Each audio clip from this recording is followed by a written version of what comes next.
Baie welkom. Ons is nog steeds besig met ons reeks oor spiritualiteit, of met ander woorde, hoe mense jou verhouding met God beleef. Mense beleef en ervaar hulle verhouding met God op verskillende maniere. Ons praat van 'n kopspiritualiteit, of 'n hartspiritualiteit, of 'n handspiritualiteit, of 'n mysterie spiritualiteit. Maar net voordat ons verder gaan, kom ons bid en vra dat die Here ook vandag deur sy woord en deur sy gees met ons praat. Here, baie dankie vir die dag wat U vir ons gee, en dankie dat ons ook uit die woord kan kom lees, dat ons daarna kan luister, dit kan hoor, dat dit nog in ons taal ook is wat ons kan verstaan, maar ons weet dat U woord deur U gees geïnspireer is, en daarom bid ons dat U deur U gees ook U woord in ons sal verduidelik, dat U ons harte sal aanraak, dat ons U woord sal hoor, sal glo en sal doen. In Jesus naam, amen. Ons dink mos nou baie keer, ons is so 'n bietjie geestelik minderwaardig as ons na ander Christene kyk. Want ek ken dalk nie die Bybel so goed nie. Ek kan nie so goed bid soos ander nie. Ek doen nie so baie dinge soos ander mense nie, en ek beleef ook nie heeltemal wat hulle beleef nie. Baie keer kry mense die ervaring, veral as jy met ander mense praat, asof jy nog nie gearriveer het nie. Maar ons moet onthou, ons het almal verskillende spiritualiteite. Ons beleef God op verskillende maniere.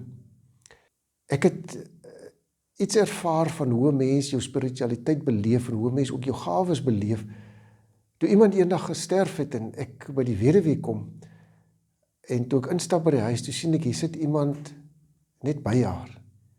Iemand is besig om haar te bemoedig. Iemand anders is besig om reëlings te tref. Ander een maak tee.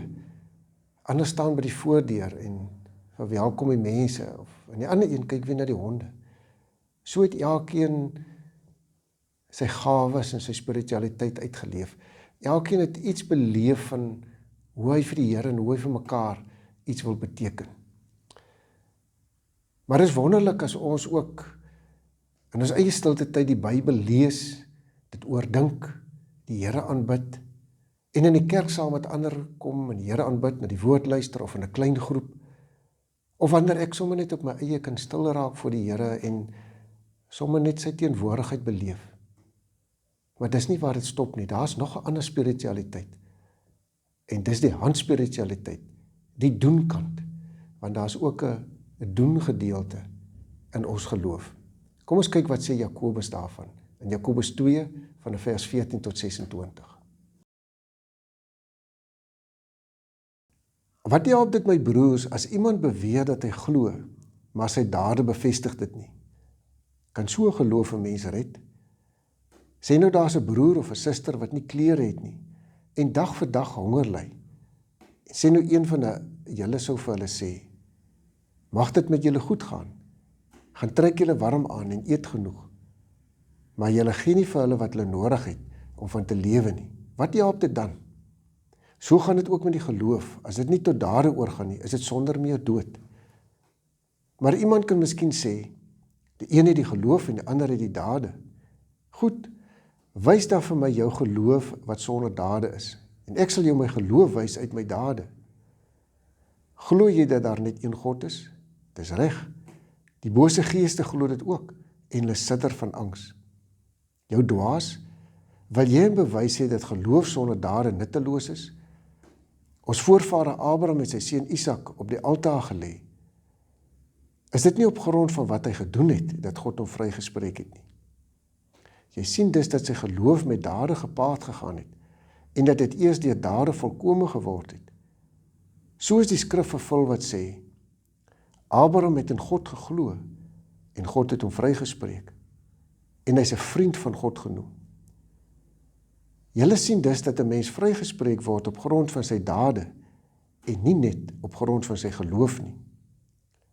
Is Rahab die prostituut nie ook vrygespreek op grond van wat sy gedoen het, toe sy die verkenners weggesteek het, en hulle met 'n ander pad laat ontkom het nie?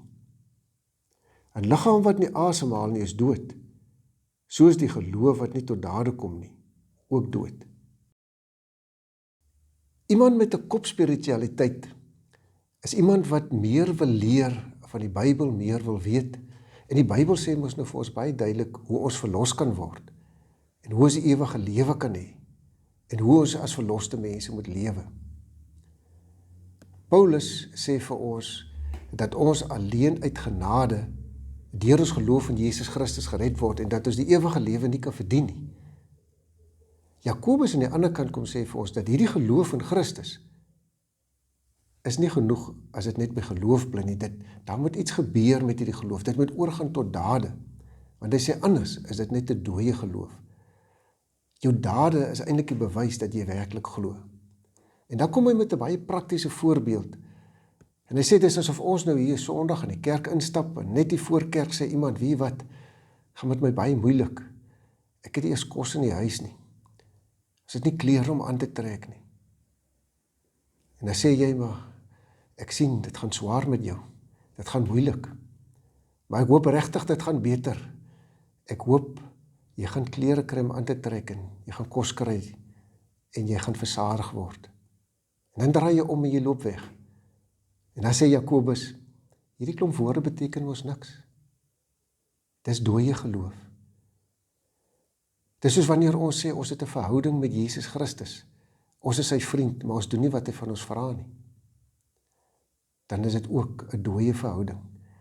Jesus sê in Johannes 15 vers 14, julle is my vriende, as julle doen wat ek julle beveel.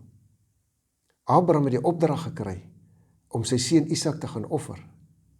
Omdat hy geglo het hy Isak gaan offer.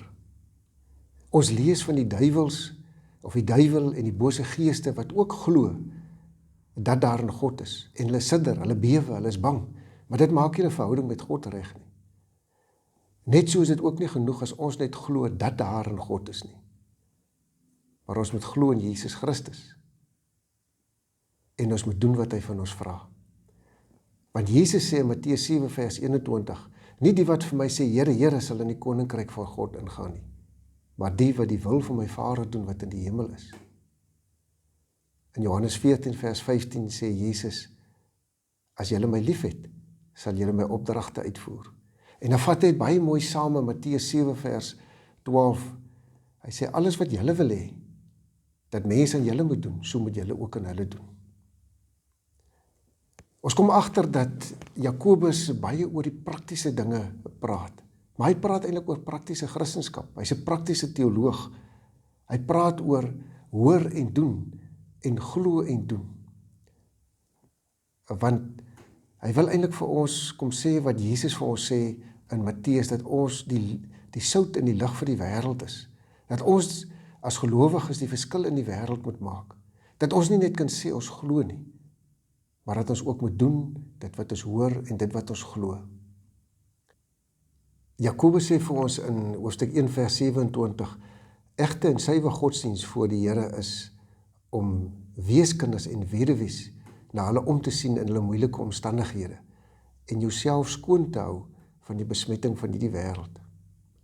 As ek net kan terugkom na die spiritualiteite, dis hoe ons ook ons verhouding met die Here beleef en dit verskil ook in verskillende ouderdomme, verskillende fases van 'n mens se lewe. Ons kom agter dat klein kindertjies wil graag doen. As hulle 'n bietjie groter word, is verhouding baie belangrik. En as hulle tieners raak, dan skop die kop spiritualiteit in waar hulle begin 'n vraag vra, waar hulle meer wil weet, waar hulle wil dink en redeneer en verstaan. En dan op 'n latere stadium dan geniet 'n mens die stil wees voor God. Maar dit het nie eintlik met ouderdom te doen nie. Gaan nie oor oud en jonk nie. Ons wys so maklik 'n vinger na die ouer mense wat sekere dinge nie in die erediens wil hê nie. Maar die ouer mense is baie aanvaardend. Dit gaan eintlik oor mense se geestelike behoeftes en spiritualiteite wat verskil. En ons moet ook as gelowiges dit vir mekaar gun. Dat ons weet baie mense is 'n kopmens wat logies wil dink en redeneer en sekere dinge wil verstaan. Ander mense is hartmense wat emosioneel wil beleef en ook saam met mense hulle Christendom wil beleef. Ander wil weer stil wees voor die Here, wil graag bid en alleen by die Here wees. Ander wil weer liewer iets doen. En as jy dan nou 'n doenmens is en liewer wil teeskink as wat jy wil bemoedig of wil bid, Of as jy liewer voel, ek wil deel wees daar waar in mense se nood omgesien word, of ek wil deel wees van 'n uitreik, dan kan jy rustig wees daaroor, want jou spiritualiteit verskil. Al wat belangrik is dat ons in 'n verhouding met Jesus moet leef.